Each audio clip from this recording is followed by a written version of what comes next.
Bonjour, je suis Marianne Gratteau, professeure de PS au lycée Anne-Marie Javoué. Je vais vous présenter mon parcours scolaire et ensuite mon parcours professionnel. Donc j'ai d'abord commencé par le lycée en filière générale, une filière scientifique. Et ensuite je suis partie en première année de médecine à la faculté. Ça a été une année très compliquée car les cours étaient uniquement en distanciel. C'est pourquoi je n'ai pas réussi à passer ce concours qui était très difficile et je suis partie en faculté STAPS, donc faculté des sports. J'avais dans l'idée de faire à la fin de ma première année un concours pour entrer en école de kiné, mais je n'ai pas réussi. Donc je me suis ensuite réorientée vers la filière APA, activité physique adaptée. Donc c'est pour donner des cours de sport à des personnes malades ou handicapées.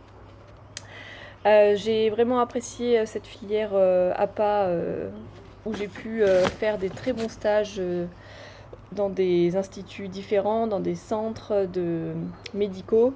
J'ai pu prendre en charge des personnes en rééducation, qui avaient des soucis respiratoires, des soucis cardiaques, des personnes qui étaient en obésité, qui avaient du diabète. Donc c'était vraiment très intéressant et très valorisant comme travail.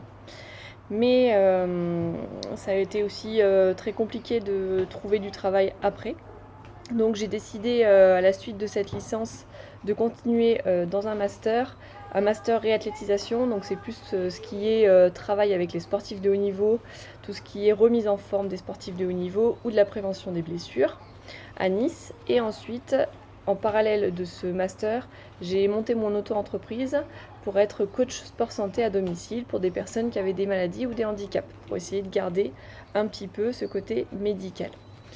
À la suite de ça, c'était compliqué de se dégager un salaire assez important en tant qu'auto-entrepreneur. Donc j'ai décidé de maintenir cette activité et en parallèle d'être salariée.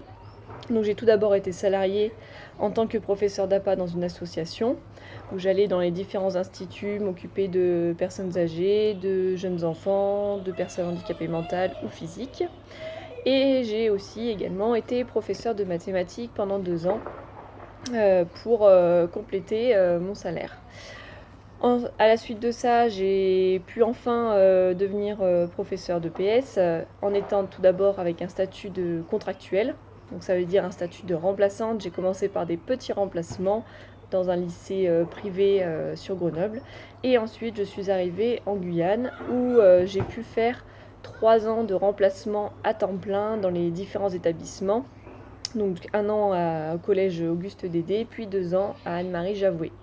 À la suite de ces 3 ans, j'ai pu avoir la possibilité de m'inscrire au CAPEPS interne, donc qui est le concours interne des professeurs. Suite à 3 ans d'enseignement, on peut le passer. Donc j'ai dû passer ce concours en parallèle du travail de mes cours, donc mes 20 heures de cours, et donc de se former le soir et bien sûr de travailler énormément chez moi pour pouvoir passer ce concours et le réussir. Voilà.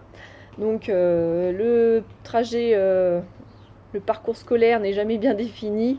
Il se fait grâce aux réussites et aux échecs qu'on peut rencontrer dans ce parcours scolaire. Mais par contre, il ne faut jamais rien lâcher. Il faut se donner les moyens de réussir, donc de travailler. Et il y a un moment où vous allez réussir à atteindre votre objectif. Au revoir.